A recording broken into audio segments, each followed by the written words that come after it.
So, they found it again, have they? I thought we'd taken care of it. The forces of evil are persistent, sir. I'm getting too old for this.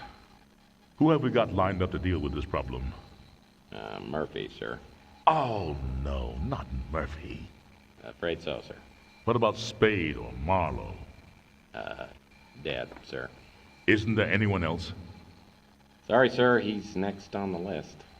Well, I suppose we'll have to make do. Knowing Murphy, he's going to need help. A lot of help. I'll check the archives and get back to you, sir.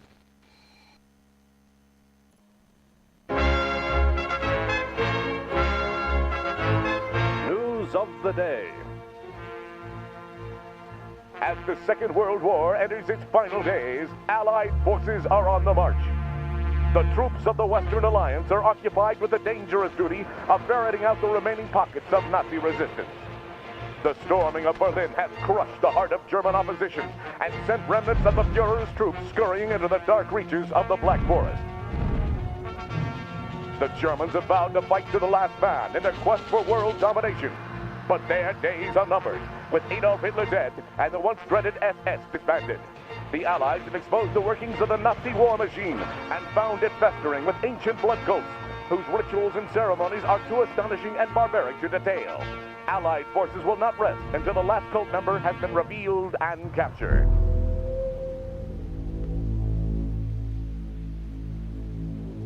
No pestilence has ever been so fatal or so hideous. Blood was its avatar and its seal, the redness and horror of blood.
In the moonlight, New San Francisco sparkles like a chunk of cubic zirconium, an island of hollow beauty surrounded by a red sea of radiation.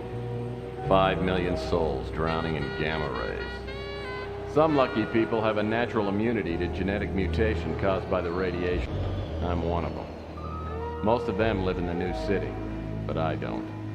I live among the unlucky souls, the mutants and the destitute, and the wreckage of old San Francisco. My name's Tex Murphy. I'm a private detective. Or at least I used to be. Since my marriage hit the rocks, I haven't done much of anything. I went out tonight for the first time in a week, but all I ended up doing was spending the last of my money on a bottle of cheap bourbon. Now it's past midnight, and I'm staring out of the window of my office on the second floor of the Ritz Hotel. Just like me, the Ritz used to be something. Now it's just another grimy building in a run-down part of town. And I'm almost out of bourbon. My God, Murphy, you look like hell. Really hit bottom, didn't you?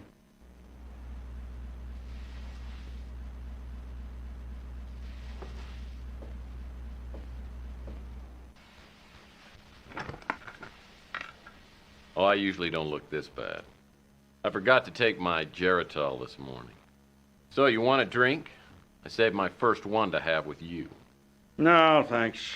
I've been dry for 8 years now. Yeah, one morning I just looked in the mirror and decided I needed to make a few lifestyle changes. Quit smoking, quit drinking. Now I'm getting out of the business. Yep, I'm gonna move to the tropics and retire in a nice secluded island with a tribe of beautiful young women. You're getting out of the business. I guess that means the end of the world must be around the corner because you are the detective. I can't imagine you doing anything else, especially not running around an island with a bunch of nubile women in a loincloth. No, I can imagine it. I've been thinking about it for years now. Yeah. You know how it is. Lonely. Underappreciated. Dangerous. I haven't had a decent night's sleep in 38 years. I tell you, I'm working on a case right now, and that's going to be my last one. Enough about me. How about you, Tex? I heard you were doing pretty well there for a How's while. life treating you? Did a hell of a job on that Martian memorandum case. What's your problem? You one of those people who can't live with success? Huh? Well, I can live with it. I'm just afraid to commit. Now, you tell me something. Why wouldn't you talk to me 15 years ago? I was a stupid kid back then. Could have tried to understand why I told the ethics board what I did. I mean, I understand now that I was out of line and I made a mistake, but why'd you cut me off like that? Because apparently you never learned the first rule of a PI. And never, ever betray your friends. Now, friendship goes beyond blood and race and politics. You gotta find out who your friends are, then you hold on to them. They're a precious commodity to people like me and you. Now listen, before I go, I came here with a warning. I heard your name mentioned in connection with a case that I'm working on, and you stay out of it. If you don't, somebody's gonna find you floating in the bay with a hole in your head. I don't need any more strain on my conscience. You know, frankly, I'm pretty insulted. Because I'm a pretty damn good detective, and I can take care of myself, thank you.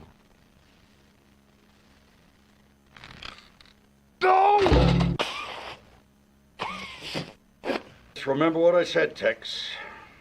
Got no idea what kind of people we're dealing with here. Just keep out of my way. I'll send you a postcard.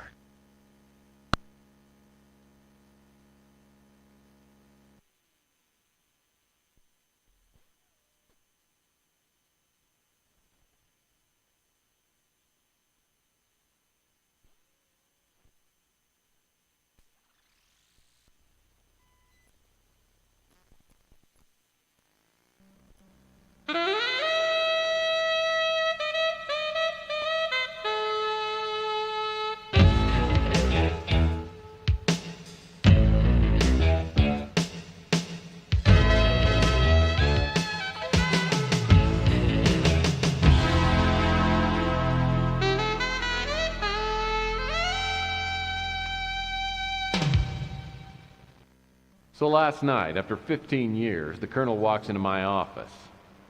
Made me take a good hard look at myself. Maybe I have hit bottom, and maybe I do look like hell. Lord knows the only exercise I've had lately is tipping the bottle and flipping cards into my hat. I gotta find some work. Contrary to what the colonel might think, I'm as good a detective as he ever was. I just gotta prove it. I'm gonna scare up a job today, even if it means finding somebody's lost puppy.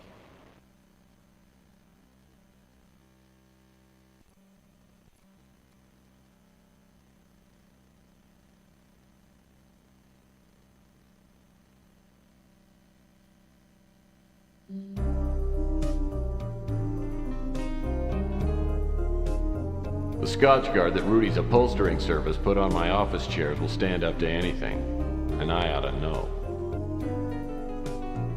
This pure mountain spring water is indispensable, literally. I'm out of paper cups. That hutch holds a life's worth of knickknacks, paddywhacks, and the world's largest piece of elbow macaroni.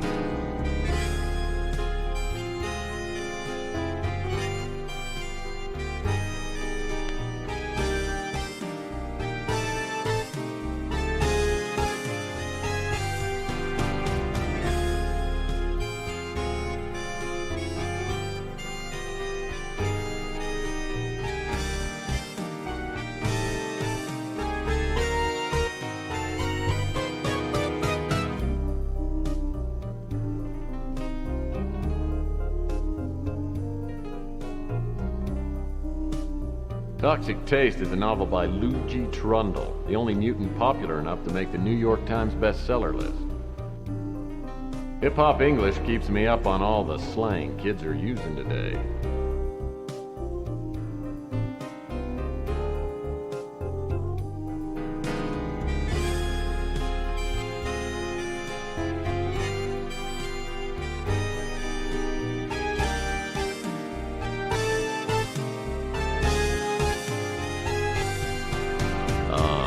Fabulous Dior lamp.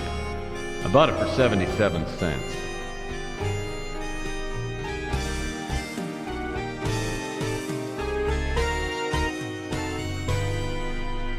This here is my favorite desk drawer. Well, that's not gonna work.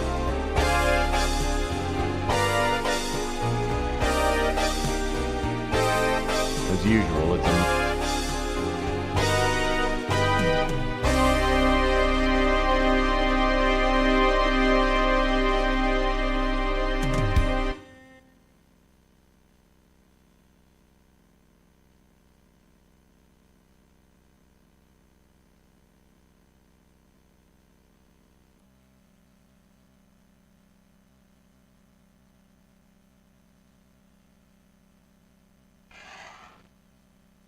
As usual,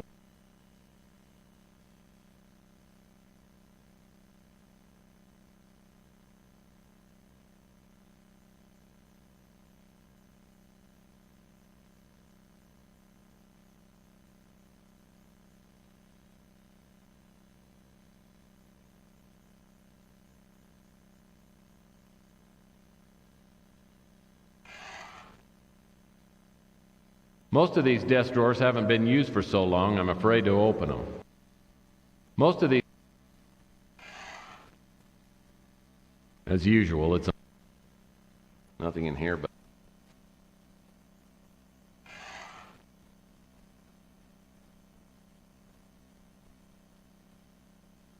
This here is...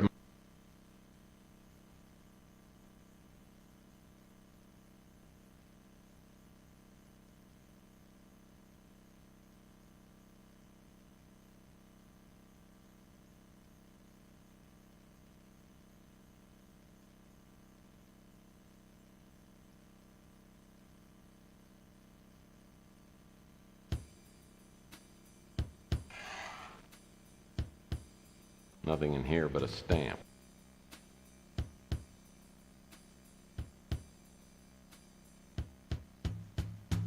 My old reliable.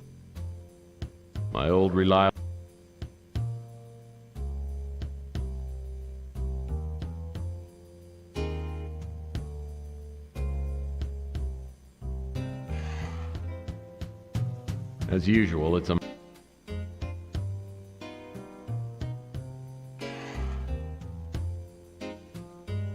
As usual,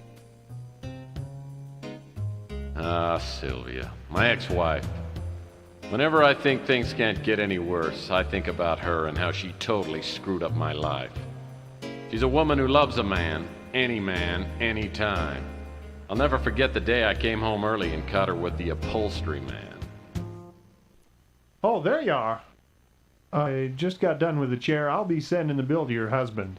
Oh, Rudy.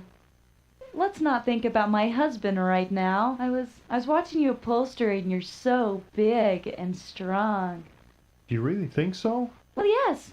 God, I've only known you for 10 minutes and I feel like I've known you forever. Oh, yes, look. And look at this muscle. Oh. The way you hold me, Tex never held me like this. Oh, kiss me, Rudy, and set my lips on fire. Okay.